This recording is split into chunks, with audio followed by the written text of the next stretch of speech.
आप देख रहे हैं न्यूज गंगा। मैं हूं निशा भारद्वाज और आज के इस बुलेटिन में जानेंगे दोपहर 12 बजे तक की सबसे बड़ी खबरों को। चलिए बिना वक्त गवाए शुरू करते हैं आज दोपहर 12 बजे तक की सबसे बड़ी खबरें। मुंबई समेत कई शहरों में तेज बारिश की संभावना। महाराष्ट्र में अगले 3 घंटों में मुंबई शहर और उपनगरों सहित पालघर, रायगढ़, रत्नागिरी और ठाणे जिले के कुछ हिस्सों में मध्यम से भारी बारिश होने की संभावना जताई गई है। श्रावण शिवरात्रि के अवसर पर दूधेश्वर नाथ मंदिर में श्रद्धालुओं की भीड़ उमड़ी और उन्होंने पूजा अर्चना साथ ही हवन किया।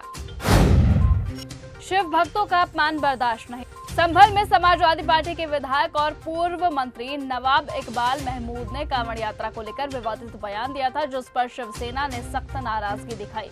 शिवसेना कार्यकर्ताओं ने इस बयान को आपत्तिजनक बताते हुए एसएसपी से मुकदमा दर्ज कराने की मांग की है। तो वहीं शिवसेना कार्यकर्ता वीरेंद्र अरोड़ा ने सपा विधायक पर निशाना साधते हुए हिंदू समाज कांवड़ यात्रा को बेहतर बनाने में जुटा है, इस तरह की बात कही। साथ ही कहा, शिव भक्त हमारे लिए पूजनीय है। उन्होंने चेतावनी दी कि कांवड़ यात्रा के प्रति किसी भी अपमान को बर्दाश्त नहीं किया जाएगा।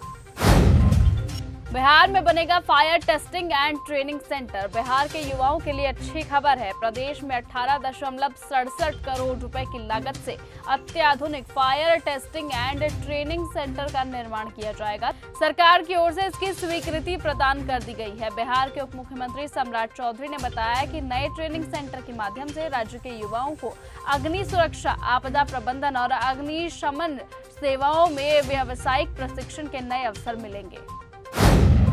बीजेपी नेता की मां की अस्थियां ट्रेन में हुई चोरी। उत्तर प्रदेश के आगरा से एक चौंकाने वाली घटना सामने आई, जहां इंदौर के बीजेपी नेता अपनी मां की अस्थियां लेकर हरिद्वार जा रहे थे। तभी रास्ते में ट्रेन में ही अस्थियों का कलश चोरी हो गया। जब आंख खुली तो सब हैरान हो गए। चलती ट्रेन में बीजेपी नेता ने शोर मचाया तो अन्य यात्रियों ने चोर को दबोच लिया और सबक सिखाया। जब ट्रेन आगरा पहुंची तो चोर को जीआरपी के हवाले कर दिया गया। कांवड़ियों की भीड़ से बिगड़ा ट्रैफिक सिस्टम। दिल्ली में कांवड़ यात्रा के चलते बीते 5 दिनों में 350 से ज्यादा ट्रैफिक और शोर से संबंधित शिकायतें पुलिस को मिली है। खासकर सोमवार से डाक कांवड़ की शुरुआत के बाद से ही शिकायतें तेजी से आने लगी है। उन शिकायतों में कहा गया है कि भक्त तेज रफ्तार से गंगा जल लेकर शिव मंदिरों की ओर बढ़ते हैं। इस धार्मिक उत्सव के कारण राजधानी के कई प्रमुख इलाकों में जाम और शोर शराबे की स्थिति उत्पन्न हुई है, जिससे आम लोगों की आवाजाही पर असर पड़ा है। सपा विधायक जाहिद बेग को मिलेगी जमानत। यूपी के बदोही से सपा के सांसद जाहिद बेग के घर से नाबालिग नौकरानी मिलने के मामले में आज उनकी जमानत याचिका पर सुनवाई होगी। इलाहाबाद हाई कोर्ट के जस्टिस समीर जैन की सिंगल बेंच इस याचिका पर सुनवाई कर रही है। जाहिद बेग इस समय जेल में बंद है। क्या नीतीश कुमार बनेंगे उपराष्ट्रपति? जगदीप धनखड़ ने सोमवार को अपने पद से इस्तीफा दे दिया था। मंगलवार को उनका इस्तीफा स्वीकार हो गया था, लेकिन जिस तरीके से अचानक से इस्तीफा हुआ उससे कई तरह के सवाल खड़े हो रहे हैं, क्योंकि उनका कार्यकाल 2027 तक था। ऐसे में चुनावी वर्ष में बिहार में इस पर सियासत गर्म हो चुकी है।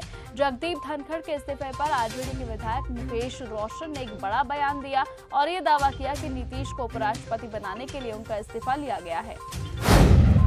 भारतीय एयर स्पेस में नहीं जा सकेंगे पाकिस्तानी विमान।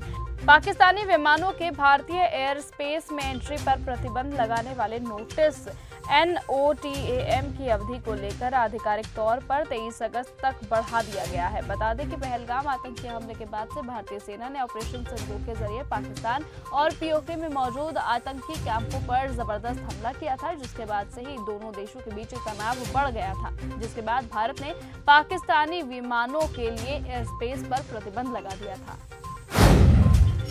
कांग्रेस अध्यक्ष खड़गे ने तय की पार्टी लाइन। जगदीप धनखड़ ने उपराष्ट्रपति पद से अचानक इस्तीफा दे दिया था, तो वहीं इस इस्तीफे पर विपक्ष सहज रूप से विश्वास करने को तैयार नहीं है और उसने तमाम तरह के सवाल खड़े कर दिए। कांग्रेस की तरफ से जयराम रमेश ने इस मुद्दे पर सरकार को घेरा, साथ ही जगदीप धनखड़ की जमकर तारीफ की। हालांकि जगदीप धनखड़ के इस्तीफे के बाद से शुरू में सरकार को घेरते हुए विपक्ष का तंज कसना सीमित था, लेकिन इसके बाद जिस तरीके से जगदीप धनखड़ की शान के कसीदे पड़े गए, उस पर कांग्रेस के एक बड़े तबके ने अध्यक्ष मल्लिकार्जुन खड़गे से नाराजगी जताई। बता दें कि अब इस तरह की भी चर्चा है कि मल्लिकार्जुन खड़गे ने पार्टी की लाइन भी अब तय कर ली है।